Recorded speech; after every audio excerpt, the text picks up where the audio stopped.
Hey everyone and welcome to another video, guys, and today we're going to be talking a bit about how to counter Ekko. I actually just finished releasing my Ekko guide, and I know a lot of you are seeing a bunch of Ekko within solo queue, so I thought it'd be very fitting to do this video right now so you guys can actually deal with those Ekko players within solo queue. Now, in order to understand how to actually approach countering Ekko, we really need to understand Ekko's core weaknesses at the most fundamental level so that we can actually abuse them. Now, this first one is very important to understand, and this is going to be a theme throughout this entire video.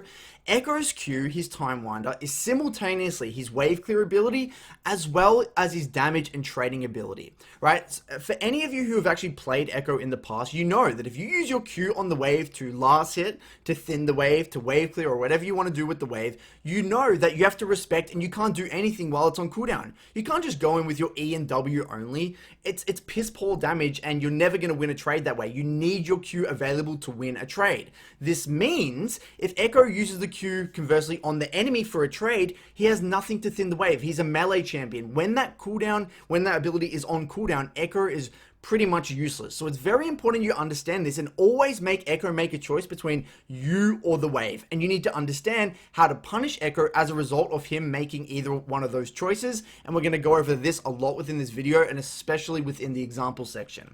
The second one, Ekko is very reliant on committal style trading due to how difficult Time Winder is to hit. Think about Ekko comparatively to Diana. Ekko can't just throw Q through the wave or throw Q out there and hit the enemy. It's a very slow, linear, difficult to hit skill shot comparatively to Diana's Q, who Diana can sit back, relax, non-committal trade with the Q ability pretty reliably. Ekko does not have this ability. Ekko has to trade very aggressively using his E and his Q and auto attacks to win the trade, which means this is very linear, this is very foreseeable, and it's relatively one-dimensional. And if Ekko actually loses the committal style trades to a champion, then he can't really do anything. Or if he's too scared to take those committal style trades, again, he just gets choked out and slowly loses the game. And the third one, this is also very important, Ekko really struggles to get back in the game if he's set behind in the first 10 minutes. So this is again going to be something we're going to talk about a lot. The key to success when versing Ekko is setting him behind in the first 10 minutes of the game. If you get him behind via whether he's just behind an XP or just raw gold or he dies or whatever it is, he's going to find it very difficult to have an identity within that game. And this is at the crux of punishing Ekko. So given all of these weaknesses, there are two main ways to counter Ekko. The first one, pick champions that actually just raw stat check and win these committal style trades. Usually these are champions like melee bruisers or melee assassins that just beat him at his own game. Or B, pick champions that have low cooldowns and or hard CC and win through favorable wave manipulation. These champions really are going to find it difficult to kill Ekko, but you can pretty reliably counter Ekko through proper wave management, denying CS, controlling the wave, that sort of thing, and set him very far behind and delay his power spikes. And if you delay Ekko's power spikes, again, like I said before, he's going to have a very difficult time finding an identity within that game. Now, in reference to the two differing ways to counter Ekko, we now have on the left-hand side this stat check, win committal style trade counters champions like Akali, Kassadin, Set, Fizz, Sylas, things like this. And on the right-hand side, we have the low cooldown and or hard CC lane bullies. Now, these champions will find it difficult to kill Ekko, likely because Ekko will take TP in these matchups and minimize and come back, that sort of thing. But if you're playing any of these champions or even another control mage like an Orianna or a Victor, your goal isn't to kill the Ekko. Your goal is to manage the wave, deny CS, and actually create gank threat onto that Ekko. Now, later on in this video, what we're going to do is we're going to show one or two examples from this stat check win committal trade counters, and then we're also going to show examples from players who are playing Orianna, which isn't traditionally a counter to Ekko, but through great wave management and understanding the weaknesses of Ekko, how they play it out and create meaningful leads within the early game. Now, one other little note here, guys, these champions, especially the ones that have CC, are very good for forcing extended trades, which are not good for Ekko. Ekko wants to take very short burst oriented trades. These champions can lock Ekko down within a trade, prevent him from taking just that short trade, and force a long extended trade, which is not good for Ekko whatsoever, especially if you use your CC very intelligently with Nico, LeBlanc, or Zoe specifically. Now, earlier on within the video, I mentioned the importance of setting Ekko behind within the early lane. Now, if we are able to understand what Ekko's rune choices mean for him, what his summoner spell choices mean for him and also what his early itemization means for him, we are going to have a higher quality or much higher chances of creating a better quality game plan, which is going to give us a pretty big advantage and just overall allow us to reliably counter or reliably get leads within the early lane. Now let's actually kick it off by talking about his summoner spell choices. Now one thing you will notice, the higher elo you get, the less ignite you will see. And this is because higher elo Ekko players understand that Ekko's key weakness is his early laning phase. And this ties in directly to his number one key weakness, like I mentioned earlier on, which is his wave clear is his key trading ability. So if you're playing Orianna and the Ekko trades onto you, you should know to yourself, okay, well, what is he going to do to the wave? He can't do anything to the wave now. His Q is on cooldown. He has nothing. He has to respect me now. But conversely, if the Ekko uses Q on the wave, then he can't do anything to me. I can walk up in his face. He really can't do anything to me. So what this actually means is that a lot of control mage players or assassin players, when they come up against the Ekko in high elo, they will know, all right, I can do whatever I want with the wave. I'm going to have full control over the early waves. I'm likely going to be able to bounce and freeze, deny CS, and get this Ekko very far behind, in which he needs TP to fix the wave state. If he doesn't have TP, he can't fix any of these unfavorable wave states that you're going to be able to reliably create. And we'll talk about this later on within the video. But conversely, if he does take TP, it means that he's going to match TP with you. It's going to be a much slower laning phase. He's probably going to take less heavier trades.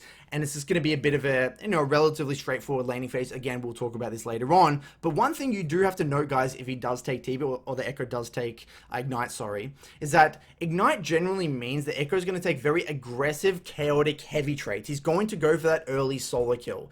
That's fine. He can do that all he wants. Make sure you stay healthy enough so that you don't get within Ignite or solo kill threat range. Adapt to the game pace. Go back for an early base, TP, come back with the Dark Seal, whatever it is.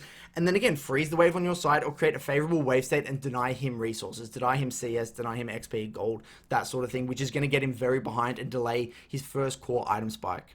Now, as for runes, guys, generally, we will see Electrocute, which means he wants to take those short burstier trades. This is a relatively versatile rune. It's decent in the early game, decent in the mid game, that sort of thing. This is stock standard. Not really too many things you need to worry about if the Ekko does take that. It's pretty stock standard.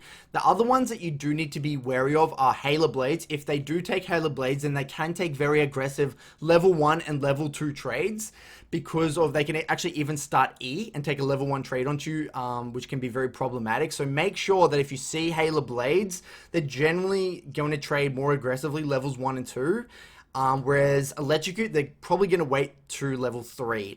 Now, Dark Harvest just basically means they're playing for scaling. They're going to have much less early game threat, which is actually very, very big for you, because if they delay or actually make their early landing even weaker than it already is, it's basically a free game. And then Conqueror, again, it just means he's going to take less short trades and more extended trades. So ideally, you want to be keeping the wave on your side, making it very difficult for Ekko to take those long extended trades. Now, in terms of early itemization here, I would say Dark Seal start and Doran start are relatively straightforward. He's probably going to play somewhat slow, so don't worry too much about that. The one thing that I will mention here, guys, is that if they do take Corrupting Pot, it likely means they're going to want to push the pace of the lane and probably trade relatively aggressive in order to create a resource advantage. So in that case, you guys got to be willing to adapt to game pace, okay? And this is very important, especially for this next rotation here. And this is going to be one of my favorite tips later on within this video. If you see an Ekko go back for an early Dark Seal or an early Doran's, especially these two ones here, it means that they're probably desperate to get something done. They're delaying their key power spike, which is their Rocket Belt. And this is very important to note, because this Rocket Belt is what changes the game. Once they get to this Rocket Belt, they actually turn into a relatively strong champion. Before Rocket Belt, they can't really do much. He is a very, very item-reliant champion. He really needs his item. So if they are going back for an early Doran's or an early Dark Seal, they are trying to push the pace of the game, get something done, maybe get a Dark Seal stack, that sort of thing, and get an early kill, which is going to help them fast track get to this Rocket Belt. In which the biggest mistake people make is they actually don't adapt to this, and they don't get early itemization themselves, which actually makes Ekko much stronger than them, which gives Ekko opportunity to do things, get pressure when he shouldn't, get roams off when he shouldn't, get better trades off onto you when he shouldn't, that sort of thing. So you have to adapt and actually match his early itemization. Get a Doran's for yourself. Get an early Dark Seal for yourself. You need to match his pressure. Now, if you do see Ekko going an early Null Magic Mantle or an early Seekers for some weird reason, this Ekko means that this probably means that they're very bad at the game. You generally don't want to be doing this on Ekko because it's delaying this early Rockabelt significantly. So if you see this sort of thing, their threat goes through the floor. You can do whatever you want with them. It's basically a sign that they're going to have no damage. You don't really need to be scared. You can take any sorts of trades that you want, majority of the time. And then again, Rockabelt is the core item that they need to rush. So delaying this as much as possible is going to be the theme of this entire video. Now, one other little thing I will note here, guys. If you see the Ekko rush and Mercs, again, this is delaying their Rockabelt, which is very problematic. And it means their damage is going to be very low. So that is something to consider. But as soon as they get their Rockabelt and Sorks, they have very high burst damage. So what I do recommend, I'm going to talk about this later on as well, is that you need to be sitting on an early null magic mantle or even building mercs yourself, because, you know, this early magic penetration does a lot of burst damage, and Ekko will be trading relatively aggressively once they get that Rockabelt. So you need to adapt by getting a early null magic mantle if possible. So hopefully this gives you a little bit of insight into what Ekko really wants to do. And if you have any more questions about the intricacies here, just hit me up in the comments section below. Now for my key tips for when versing Ekko, guys, and I might sound like a broken record here, but I really need to get this point across. Ekko should never be getting to Rockabelt without either being significantly behind in CS and XP, or having maybe died to a gank through your superior wave state control, okay? If you allow Ekko to have solid CS and XP by Rockabelt, then the game is largely out of your control. So when you come up against an Ekko, it is all about the first 8 to 10 minutes of the game. Now, as I've mentioned before, wave control is Ekko's big weakness. We need to have a clear intention with our strategy. So either you're at 1, shoving and bouncing the wave in order to create gank threat and actually zone the Ekko from CS, having the wave very deep in the lane on your side, which is relatively easy to do because Ekko actually has a very weak levels 1 and 2. Also, one thing you will find is that most Ekkos below Diamond will actually give you this specific wave state on a platter. They're just going to mindlessly throw their Q through the wave all throughout the early lane, which is very easy to punish. One of the biggest mistakes I'm going to talk about later on is that people just mindlessly match wave clear with Ekko. They see Ekko Q the wave, so then they Q the wave, and they just keep the wave in the middle. No! As soon as Ekko uses Q on the wave, just punish Ekko. Walk up very aggressively. We're going to see Knight do this perfectly later on, but this is something that absolutely just drives me up the wall. And the second strategy is shoving, but maintaining priority slightly, just for river control and jungle invades. A lot of the melee counters like Akali, Fizz, Sylas like to do this because rather than killing Ekko specifically, their mindset is like, alright, I'm just going to get priority for the entire lane, get to every single river skirmish, control dragons, control rift heralds, not allow Ekko to roam whatsoever, which is kind of a weakness of this first strategy. If you do bounce the wave and hold it on your side, Ekko can theoretically just like leave the lane and miss a bunch of CS and maybe get something done still. So this is kind of why you see this in high elo, because most people will actually respect the pings, whereas in lower elo this is probably more of a reliable strategy, but we will actually see both later on within the example section. Now for more tips here, guys, never let Ekko get away with queuing the wave for free. He must always be under pressure and making a choice between you and the wave. This ties in directly with Ekko's main weakness with Time Wind, alright? If he queues the wave, you need to get into his face and punish him with auto attacks or abilities. If he queues you, you need to be actively creating a favorable wave state by either shoving the wave, bouncing it back to you, or letting the wave come to you and actually posturing very aggressively. This is where tethering and lane positioning really comes into play. One of the biggest mistakes I see when people actually verse Ekko, right? Let's just say like this is the wave here. We'll draw some dots here, and this is Ekko, and then Ekko like kind of walks up and queues the wave. If your position is all the way over here, you're not going to be in position to actually punish this Ekko when he queues the wave. You need to be tethering perfectly the EQ max range of this Ekko and being in a position so when Ekko uses his ability, you can walk up very aggressively and deny Ekko CS, maybe even zone him from XP or take very aggressive trades, okay? So lane positioning and tethering is very important, and we are going to see plenty of examples later on, Knight doing this perfectly within the Orianna versus Ekko matchup. Now, if you're playing a champion with CC, whether you're Zoe, Ahri, LeBlanc, Nico, you need to be holding your CC, right? Use your CC reactively. Don't use it proactively. Don't just randomly throw out your charm as Ahri or throw out your stun or your snare as Nico. You need to be holding it in order to create the slow choke through perceived threat. If I'm playing Ekko, right? And I'm versing a Nico, and the Nico never uses the E, then I'm scared to EQ onto the Nico because he can just EQ, he can just E me, stun me in place or root me in place and take a long extended trade, and then I'm completely screwed. So then what happens if they never use their stun or they never use their key CC ability? I can't really do anything. I'm going to get slow choked. I can't control the wave whatsoever, and I'm going to just slowly lose CS, probably get zoned from XP, and I'm not going to be able to do anything with the wave. Right? This also, like I said, this allows you to take long extended trades against Ekko and utilize your auto attacks if the Ekko does trade onto you. So that's actually where perceived threat really comes into play, and this is one of my favorite concepts in the entire game. Now, Ekko's W actually has a 22-second cooldown at level 1, and this is the key tool that actually allows him to minimize lane and CS effectively, especially on cannon waves. So what I actually recommend is standing outside the wave so he doesn't land the W on you and the wave, as well as identifying when it is on cooldown so you can actually punish his lack of self-peel. So if Ekko has no W, it's very unlikely he's going to be able to win the trade simply just with the EQ combo. So that is something you need to be aware of. And the last little thing here, guys, please, please, please punish the noob Ekkos who are just afraid of missing CS and use Q off cooldown onto the wave instead of making the long-term investment. Now, what I mean by this, guys, all right, let's actually create a little room here. Now, if, let's just say this is the tower here, and let's just say this is Ekko under the tower, and the wave is coming into him, or even if the wave is in the middle here. If Ekko constantly uses Q off cooldown, like he's afraid of missing any CS here, he is likely going to actually push the wave into you because he's queuing through the wave, or he's going to be thinning the wave so much because he's just using Q so often that the wave actually never comes into him and it just sits in this really awkward spot. And what most people will actually do, they'll either sit so far back that they don't punish his Q cooldown, or they'll just match CS and actually hit the wave back and actually keep it in the middle when it should be over here on your side with the tower, which is actually going to make it impossible for Ekko to do anything if the wave is stuck in this really awkward corner. So you guys need to punish the really bad Ekkos that are just queuing the wave mindlessly and giving you that favorable wave state on a platter. Please, please punish them, alright guys? So now for some of the biggest mistakes I see when people verse Ekko. The first one, like I said before, people mindlessly match his wave clear so often. Usually, this is a result of poor lane positioning. Like I said before, they'll sit way behind the wave, the Ekko will sit behind the wave, and they'll just turn into a tennis match.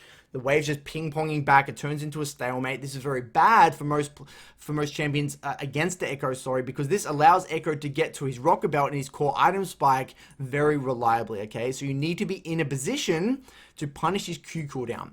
Now, the second one, people walking up aggressively when Ekko actually has the EQ available without the wave being in a good state. If the wave is, let's say this is your tower here, and the wave is like right outside the tower, yes, you can walk up and posture very aggressively knowing that Ekko can't really get too close to the tower. That's completely fine. But if you're in the middle of the wave or even slightly on Ekko's side, and then you're just posturing aggressively mindlessly when Ekko actually has the cooldowns available, and Ekko hasn't used Q on the wave, then you're probably just going to lose a trade and you're just giving Ekko a favorable trade for no reason. So you need to be patient and tether effectively and wait for him to use Q on the wave. And again, we're going to see Closer and Knight do this perfectly. Third one here, failure to identify when their resources are low, usually resulting in a poor reset, which gives tempo over to the Ekko. This can actually lead to roam opportunities unnecessarily, allowing Ekko to find a way into the game. Again, this is a very big one for any champion that really wants to roam. If Ekko especially takes TP, you need to be matching TP with the Ekko to isolate the lane and not let Ekko get tempo over you so he can't influence any of the side lanes. Especially once Ekko is 6, he wants to go for a lot of side lane dives. Ekko usually doesn't want to have a long, extended, isolated laning phase. He wants to go dive bot lane or dive top lane or go into the jungle or do something else. If you match the tempo and create favorable wave states, Ekko is going to be unable to do this without getting severely behind. Number 4 here, failure to adapt to game pace. Now, I did mention this slightly within the itemization section. Ekko can really push the pace of the lane. He can just EQ onto you mindlessly, take very aggressive trades because he does have a very high engage range. He can also go back for early Doran's rings or early Darkseal, that sort of thing. If he does that, if the Ekko chooses to play the lane this way, you must adapt. Failure to do so will cause a pressure leak, and this can actually allow Ekko to snowball out of control. You must control and contain Ekko at all costs. Isolating the lane is your number one goal. Again, this ties into one of the biggest mistakes I see. If Ekko goes back and really pushes the lane, I won't be going back for an early amplifying tomb, I'm going to match that pressure. I'm going to match that itemization. I don't want to be weaker than the Ekko within the early game. I want to match his strength because I know if I don't let Ekko get shit done and I delay his rocket belt spike, then the game is largely won anyway because I'm just going to be naturally more useful. And the fifth one here, not building early MR.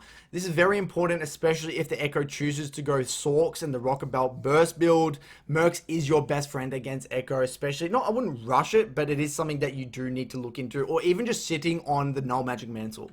Now, the last little one here is not using Ignite before Ekko uses Chrono Break. Pretty self-explanatory. You want to get that healing reduction down so Ekko doesn't come back with full HP after using that Chrono Break. So now for VOD time, guys, we're going to go through a range of differing VODs here, all keeping them relatively short, sharp, and concise because of how important, beating Ekko within the early lane is. We're going to go through some Orianna versus Ekko VODs with Knight and Skt Closer. We're going to go through some Ahri versus Ekko VODs to show the importance of holding CC. And this left-hand side, these VODs are going to be more about showing how to beat Ekko through great tethering and wave manipulation. Then on the right hand side, we're going to show some Fizz and Ekko VODs, Fizz versus Ekko VODs, sorry, with Mango Fish and Knight to show you how to beat or win these matchups just through raw stat checking, playing one of these more traditional counters to Ekko.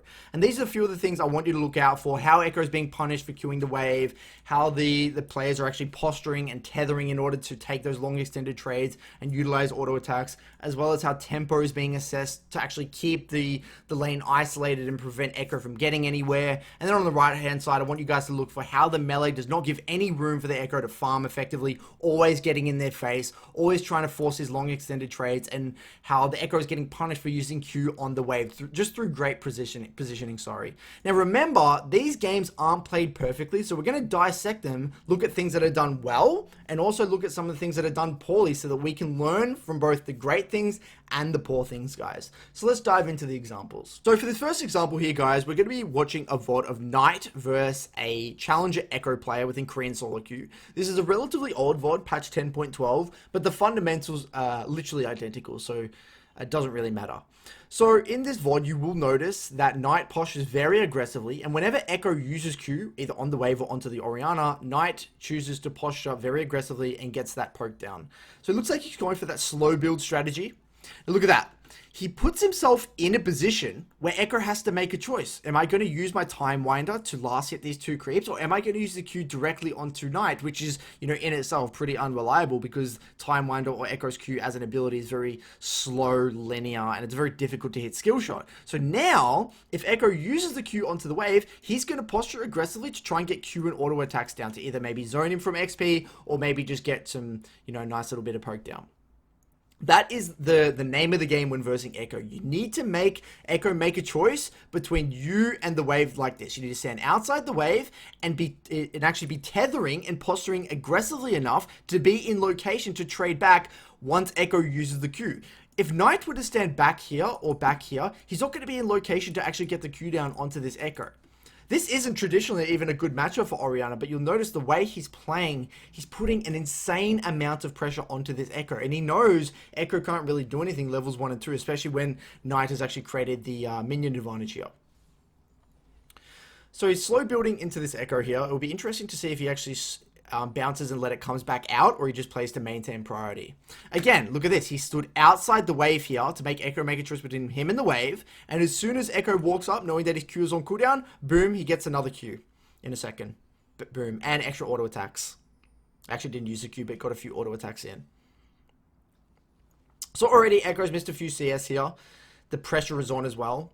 Ekko using that Q to CS takes another Q to the face as a result of it, and takes another auto attack to the face. So it looks like Knight here is actually maintaining the pressure rather than fully bouncing the wave out. Maybe because it's Korean Challenger solo queue, he wants to maintain pressure and complement his team to go for invades and things like that. Maybe that's just the way he wants to play in this specific elo, but it would have been equally viable to let the wave bounce out. Again, standing away from the wave so he doesn't get stunned as well. Gets another Q, E.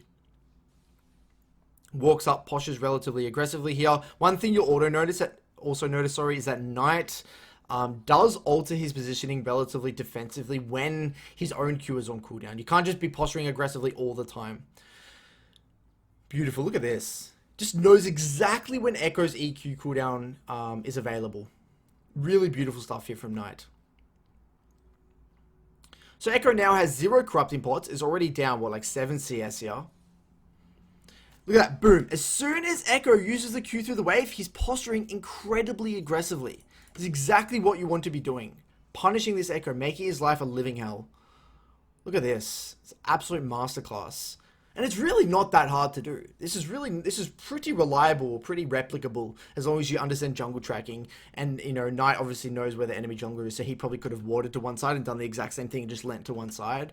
But the fundamentals still apply here. So, again, now, look at this. Ekko, he knows Ekko has to reset, and he knows this is a cannon wave. He doesn't want to give Ekko any room here to, you know, make a roam play off, make a tempo play, whatever. So he's instantly matching TP with the Ekko to isolate the lane. He doesn't want to give this Ekko any way, shape, or form to get into the get back into the game. So he instantly TP's back here. Beautiful. So I'm hoping we're going to see the same thing. Ekko TP's back. Okay, notice this. There's actually one little nice little thing I need to point out. So he TP's back. The animation's not here, not showing here, unfortunately. Gets that QW off. Now that his Knight's QW is off cooldown, on cooldown, sorry, he's gonna actually walk back here, knowing that Ekko can look or posture very aggressively for an EQ combo. So he postures very defensively here. Then as soon as he sees Ekko use Q on the wave, then he starts posturing aggressively. Look at that. And with an auto and a Q there. Because this is the key weakness of Ekko, guys. You have to be putting yourself in a position to get these autos off, to weave these autos in, and get this poke off. Because Ekko, his Time Wonder is his wave clear ability and his trading ability. So, it looks like Ekko has to walk the long way around here. He's doing a great job of isolating this lane and making Ekko's life a living hell. But Ekko's also doing a relatively good job of CSing. You know, obviously this is a very good Ekko player and Korean Challenger. And if you play like this in your games, in Platinum or Diamond or even Gold, the Ekko is going to get very, very frustrated. Beautiful, standing outside the wave here. Getting that Q down, walking up aggressively, knowing that his cooldown, Ekko has cooldowns. Beautiful, gets his trades off. Thinning the wave with auto attacks here. And notice how this specific wave state is very bad for Ekko. Ekko can't really do anything. He has to max range Q the wave, and every single time he does this, he's going to take a very bad trade from Orianna here. Look at that. Ekko's half HP, already used a corrupting pot, is going to have to use another corrupting pot. And is down, how many CS now? What's that? 12. Solo. Isolated the lane. Hasn't given Ekko a single opportunity to roam right now. So he's trying to find Ekko here. Looks like Ekko goes into the river, maybe to look for a plant or get a ward down. And notice how Knight hasn't used a single pot either. He still has 2 pots and 2 biscuits. Beautiful trade to get control. Now, one thing I'm assuming what he did here, I'm assuming he actually used ultimate just to create a resource advantage, knowing that if a champion like Ekko is low and they're too low to take committal trades, then it's like stalemate. It's like checkmate. They can't really do anything. That means the lane's going to get isolated. Ekko has no TP. He has no way to get a favorable wave set up and actually, you know, get a free reset. So he's going to get denied CS. So that's a pretty solid way of creating an obvious resource advantage and punishing the one-dimensional identity of the champion. So fast forwarding a little bit here, we'll kind of skip through this. I think you get the message here. Every single time Ekko Qs, you want to be posturing aggressively. If you don't have cooldowns, you need to be posturing defensively. Ideally, either slow building waves or... Okay, that's actually the first good trade actually Ekko gets off here. And look at that. I'm pretty sure this is all because... What happens here? Doesn't tether properly here. Gives Ekko the trade. Look at this. Does not tether properly. Gives Ekko the in.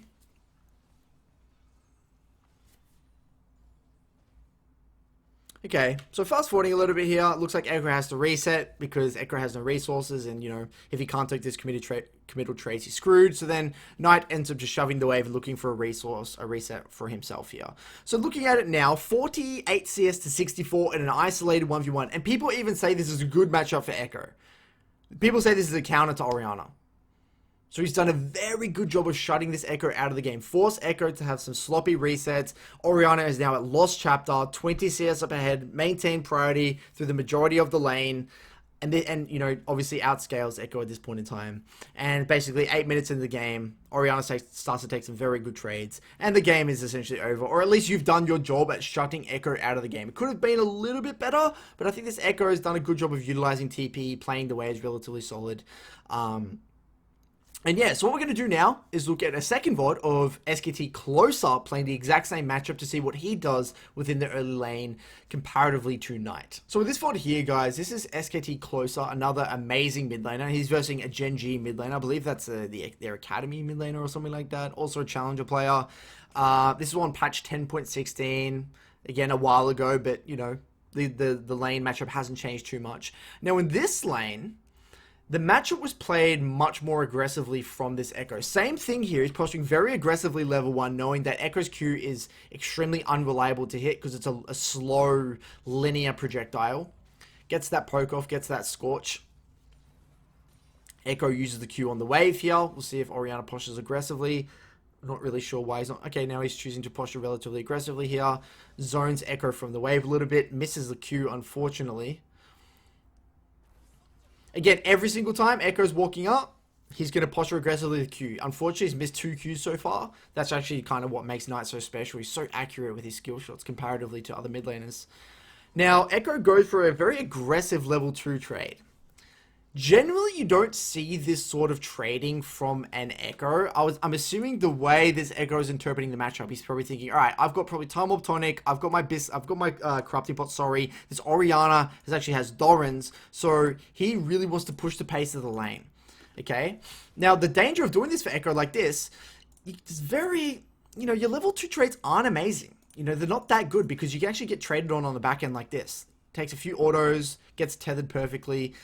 The trade isn't that good. So it'll be interesting to see how Closer here actually adapts to the game pace, takes a QW to the face and those extra autos on the back end, knowing that, you know, he can only take those short trades. So you really want to extend the trade as much as possible. Now, this wave state is worst case scenario for an Ekko. Look at this. Look how difficult it is for Ekko to take good trades. If he's going to Q the wave, then Orianna can posture aggressively and get that poke down. Look at this. Very, very difficult for Ekko to do anything. Takes another Q to the QW. I think it was just a Q to the face there. Look, Ekko's already used 3 Corrupting Pots by 2 minutes 40, 2 minutes 50. That's insane to me. So it looks like Does Closer actually pull the wave here? No, he doesn't pull the wave. Oh, he does. He pulls the wave. Look at that. So this is not good landing from Ekko, in my opinion. I think he should have waited to level 3 before he took those trades. So looks like a 2v2 skirmish has actually started here. Looks like this Gen G mid-jungle actually duo. Gets a kill. Ekko fails all in and voila, a double kill here. So regardless of this happening, this situation is very nice for Orianna. Ekko has to go back for a Dark Seal. So what Closer will do, he's probably going to stay in the lane for a little bit, get a few more CS, probably take a heavy trade, then match TP again, and go back for an early itemization as well. So Closer gets his double kill, comes back, gets a Mercs, TPs. I'm assuming he goes Mercs this game because he's versing double AP topside and a lot of CC on the enemy team. This is generally not something I would recommend.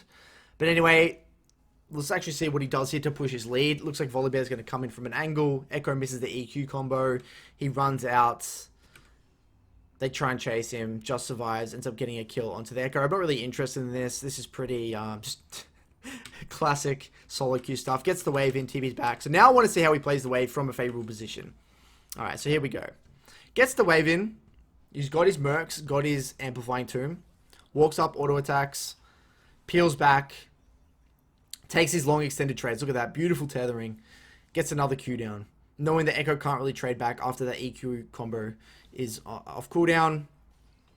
Gets that Q poke off, knows that Ekko used the Q on the wave, so he's posturing very aggressively, knowing Ekko can't do anything without it. Boom, Q are dead.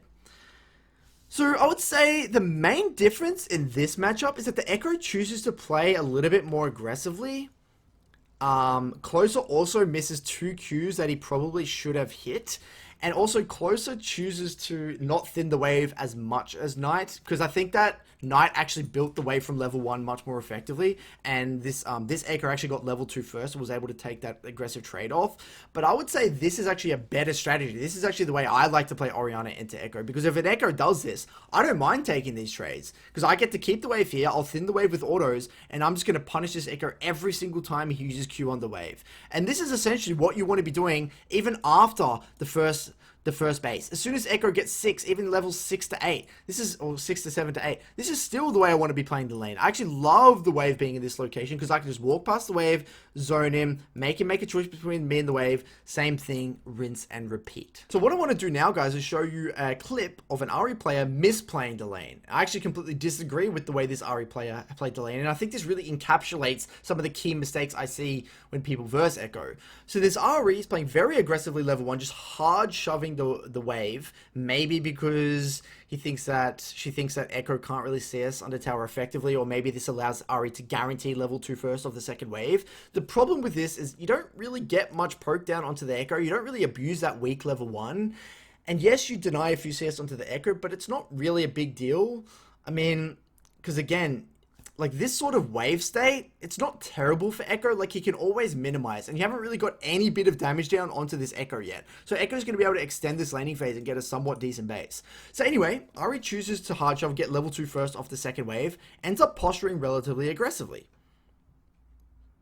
Walks up, Ekko ends up using Q on the wave here, and Ahri is not really looking to punish aggressively, even though she should be. For some reason, she went back for an auto attack on this creep, even though she should be posturing aggressively with auto attacks and maybe her Q. Then walks up, and then auto W Qs. This sends a message to the Ekko saying, oh, you actually waited quite long after my Q, I used my Q, so now my Q is nearly off cooldown. On top of that, you've sent a signal telling the Ekko player that you don't have access to your key CC ability, which is the only thing that threatens Ekko players. So this Ekko is like, all right, if you want to stick around while my Q is gonna be back off cooldown, I'm gonna E at you, auto, and Q you. You literally just gave me a free trade. Compare that with the Oriannas in the previous clips, where they actually wait for the Ekko to use Q, and they're already in position to poke as soon as the Q goes out, and then they respect when Ekko actually has the EQ combo. They're not giving Ekko that free trade opportunity. Or the wave is in such a bad spot that if Ekko uses that EQ ability onto the enemy, then it's, then the Ekko is actually completely screwed. Anyway, now Ahri chooses to posture very aggressively, again, giving Ekko a complete free trade opportunity. Notice how Ekko has not used the Q on the wave yet Ahri's still posturing aggressively, and the wave's not in a good spot here. And Ahri doesn't have charm. And then giving Ekko a free EQ opportunity, and is forced to flash here. Already at 2 minutes 30. Yes, you get to heal through the whole wave, that sort of thing, but this is not optimal gameplay. You're literally... Look at this, nearly about to die. EQ, boom, just survives. Props the Time Warp Tonic with the Krabsy Bot and gets a kill. Now, that's not a reliable way of actually getting ahead versus an Ekko. So let's actually recap the few mistakes here. Number 1, I would say the tethering was suboptimal, which is actually giving Ekko free opportunities to take those aggressive trades. Not playing around the Q cooldown. Not waiting for Ekko to either use the Q on the wave, or not making Ekko make a choice between you and the wave. And number 3, not playing the waves in a way that Ekko is punished to overextend within the long lane. In my opinion, the wave state. So they're the 3 key mistakes that this Ahri player does. So in this clip here, this is the perfect example of the benefit of holding your CC when versing a champion like Ekko, and actually utilizing favorable wave state to create a gank setup. So in this situation, Ahri, in the past, we've seen Ahri just mindlessly Q the wave. Yes, that's a strategy, you can do it. In my opinion, it's really not that effective. Here in this situation, the Ahri notices that her kindred is in the area. So instead of just shoving, she relaxes, wants to keep the wave on her side. Ekko, a lot of the time, like I said, is going to mindlessly shove anyway, or use their Q through the minions, which will actually naturally push the wave into you. Now, in this situation, the Ahri is not using E aggressively, just using E reactively, holding it. Eventually, this Ekko goes in, misses the EQ combo, now gets charmed on the back end, and then Kindred is in the area to capitalize, and they end up getting a free kill onto this Ekko. This is exactly what you want to be doing if you're playing any of these champions with CC. you hold your CC, you use it reactively, and you create favorable wave states for your jungler to come capitalize on. Because if Ekko is using his EQ this deep into the lane, there's not much room for you to get chased down. And on top of that, if you end up charming or using your CC at this portion of the lane, the Ekko is so overextended. There is so much room for the junglers to actually come in and actually capitalize on this. So this is exactly what you want to be doing if you're playing any of those gank-oriented setup champions. So what we're going to do now is actually look at one of those melee assassin counters that just raw stat check the champion, win those committal style trades, this time through Fizz into Ekko and actually Mango Fish. So let's actually break down how Mango Fish goes about countering Ekko. Now, in this VOD, for some reason, the Ekko went unsealed spellbook, but again, the fundamentals still apply here. One thing that you will see a lot of the melee champions be careful of is pushing too much levels 1 and 2, because if Ekko is very intelligent, he'll actually keep the wave on his side, and Fizz is a sort of champion, same as Akali, they're not good at unbreaking freezes, or they're not really good at getting waves under the tower. So Mango Fish, I'm assuming he is going to be relatively careful to try and keep the wave in the middle and not push too hard. But he does ideally want to be getting level 2 first here. So, looks like he's trying to get level 2 first here. Ekko Qs through the wave. Gets that level 2 here. Ekko goes for a Q onto the Fizz and onto the wave. Mangofish walks up for a W auto attack. Another auto attack there. Trying to keep the wave in the middle here. Ekko has no E. So wave's in a good spot here. I like it. Ekko uses Q through the wave here again. Let's see what Mangofish does. Gets level 3. Playing it relatively slow here. Because Fizz is a level 3 spiking champion. Can't really do as much levels 1 and 2. I feel like Mangofish could be posturing a little bit more aggressive. There we go. There's a level 3 trade. Knowing that that Q was on cooldown. Again, using the Q through the wave. Let's see how Mangofish punishes this. Waiting for his own W cooldown, I believe, here. Again, another Q auto attack. Didn't get the W off. Looking to really put the pressure onto this Ekko off cooldown. Look at that. And this is the sort of thing, you know, Ekko really can't deal with this sort of committal trades. You know, Fizz just wins the committal trades. If Ekko uses Q on the wave, he's susceptible to these committal trades. If he doesn't use Q on the wave, then he's going to lose the trades anyway because he can't escape. We can't actually land the damage onto the Fizz. So for some reason, Mangofish decides to E here rather than keeping the wave in this position. It's maybe not something I would necessarily agree with. I have actually watched quite a few Mangofish's streams, and I don't always agree with the way he plays waves. I think he could play them a little bit more conservatively at times. I think he gets carried away with the amount of kill threat or trying to get the enemy low HP, but I think he should play more for that long-term investment here. Again, these players don't play perfectly. So, anyway, okay, because look at this. If he had based on the wave before, it wouldn't have been the cannon wave, and then he would have actually got a decent reset. I'm assuming maybe he's staying for a certain amount of gold here for his Dark Soul and his Dorans. I'm assuming that's why he's staying here. Ends up getting the TP out of the Ekko, though. Beautiful.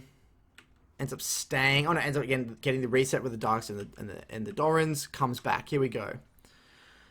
Comes back, takes a nice little committal trade here. Now, this was a big mistake from Mangofish here. I like that he goes for this committal trade, forcing Ekko to use the Q onto him instead of the wave. But now what he should do is just walk back, pull the wave, and freeze it here. Then Mangofish is going to get level 6 before the Ekko, create an obvious XP advantage, and then generate a lot of kill threat. And Ekko's not really going to be able to walk up deep into the lane to break that freeze. But instead, he goes for this trade, even though Ekko's going to reset anyway, and ends up allowing the wave to reset. This is actually a really, really big mistake from Mangofish here. So a few things I like within this VOD so far is that he is forcing those committal trades, abusing, you know, Ekko's cooldown whenever he uses Q on the wave. But at the same time, I think that he's missing that wave control element. And I think it's really eye-opening. Even players like Mangofish here, I think that there is room for improvement with the way they're interpreting the matchup. We saw it night and day on that other matchup, right, with Knights, and even closer with the way they were taking trades. I think it could be done a little bit nicer here. Ends up staying here a little bit. Ekko comes back, posturing relatively aggressive here, trying to make Ekko make a choice between the wave and him, but it's a lot harder. trying to get within that Q range, ends up using E on the wave here. So one thing, he's either trying to get the wave in to bounce it out to create kill threat, or he's just going to push and roam. Mangofish does like to play for the push and roam strategy. This is something you can do if you're versing Ekko. Just play for that priority, tying back to what I said in the first slide. If you want to counter Ekko, you can play for the shove and bounce and keep the wave on your side, or you can just maintain priority, always play for roaming, jungle invades, that sort of thing. I'm personally not a big fan of this style, purely because, you know, you're not really getting the Ekko behind. You're kind of just trading resources and like relying on your ability to get roams off, which is just what Mangofish likes to do. But here we go again. What is he doing here? So Ekko commits top, ends up roaming again, just playing for that push and move strategy. I'm just not a fan of this push and move strategy.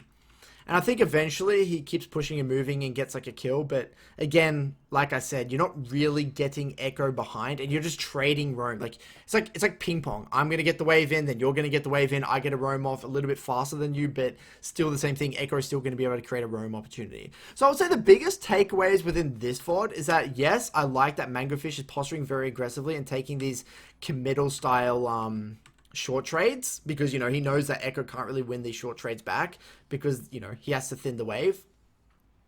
But at the same time, I think it really shows how he wasn't able to get Ekko that far behind purely because he kept shoving the wave in. And especially this moment here where he comes back, and instead of going back to the wave here and pulling the wave, he decides to take this long extended trade. Because even if, okay, let's just say hypothetically he only gets Ekko to half HP, Ekko still has no mana. He only has like 1 or 2 corrupting pots left. Pull the wave, you have full resources coming off a reset. You have, you actually have your ignite as well. You're going to hit level 6 and maybe 2 more waves. You're going to be in an incredibly good position. This is what I call like setting yourself up for a long-term investment. He's a little bit tunneling here. Maybe he's autopiloting, maybe he's streaming. I'm not too sure.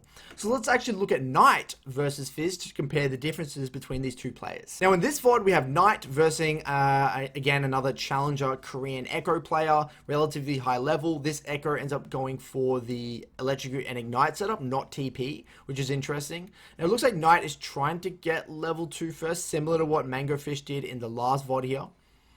Posturing aggressively with W instead of E this time though. Knight is also a very good Fizz. So tries to push here. Maybe going for the slow build into the bounce, or maybe just trying to get that level 2 first to secure those very nice level 2, level 3 trades. Gets level 2 first. Let's see what he does here. Posturing relatively aggressive here, not allowing Ekko to walk up and auto attack these creeps for free. Nice QW trade. What was that? Q auto W. Beautiful. Heavy trading with Ekko level 2. Now both of these players end up going for corrupting pot, which does suggest, like I said within the itemization section, much heavier trading. Okay, so Ekko used Q on the way. Let's see what Knight does here.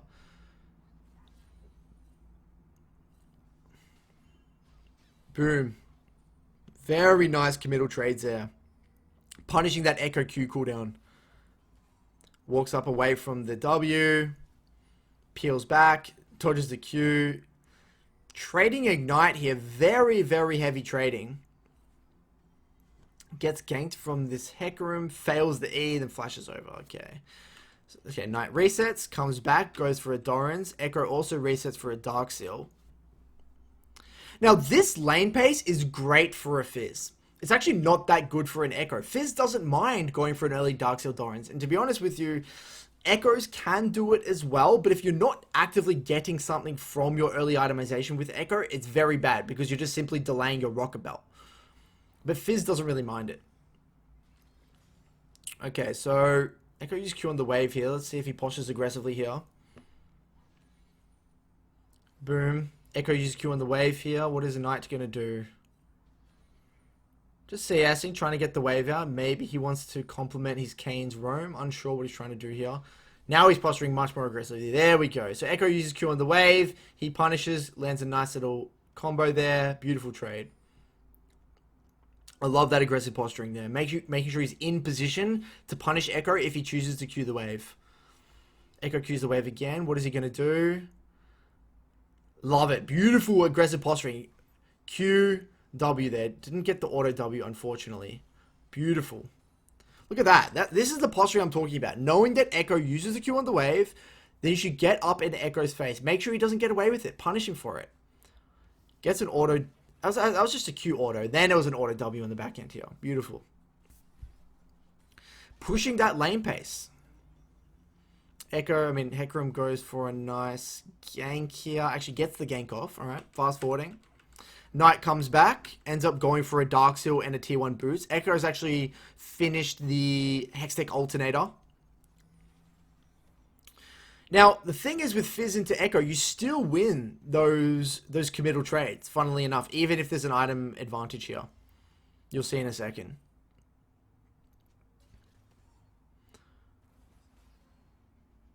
Okay, so Ekko's punishing the lack of E cooldown from the Fizz. Goes for another nice little trade.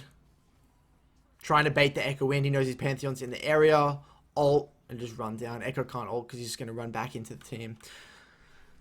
So again, I really like these trades. It's he understands that his team is in the area and he's overextended within the laning phase. Can't really do anything. Gets a kill. That was more his team. So what does he do when he comes back in when it's more of an even state? So the wave's in a very good location here. Let's actually see what he does. Does Ekko Q the wave? Okay, so Ekko Q's the wave. Knight postures very aggressively, preventing Ekko from getting the wave out. Q auto W. Ekko trades back but does not have Q available. Misses a Q because it's an unreliable ability. Then Fizz trades again. Has his W up soon. Q. E. Auto. Oh. Okay, so it looks like Kane trades kills here, surely.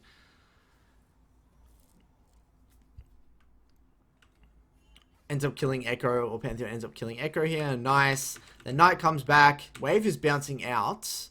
What is he going to do here? Is he going to hold the wave, or is he going to thin the wave? He has to thin the wave a bit. It's too big. Q's through. Ekko misses Q. Dodges the Q. Auto W. Ultimate. E. Ignites. E. Done. Beautiful. And this is the thing. Look at how much of an advantage or how many ganks this Ekko got in the early game as well. But Knight just really understand. This is it. Playing around that cooldown. Taking those committal trades. Even if Ekko has Hextech Alternator in any of these melee matchups, Ekko just doesn't win them. He doesn't win those all-in trades. He doesn't like those extended trades. And Knight was always forcing those long extended trades with the auto attacks. It complements what Fizz wants to do and is literally opposite of what Ekko wants to do. So that's actually all the examples we're going to go through today. Hopefully this sheds a little bit of insight in the way I interpret countering Ekko. I know other people may have some other examples, some other ways. This is just my experience. As you can see, even some of the best players in the world have room for improvement in the way they verse Ekko. Maybe they don't verse Ekko too often. So hopefully you learned something. Let me know how it goes, guys. Cheers, thanks for watching, and hopefully you guys all have a Merry Christmas, and I'll see you in the new year. Cheers.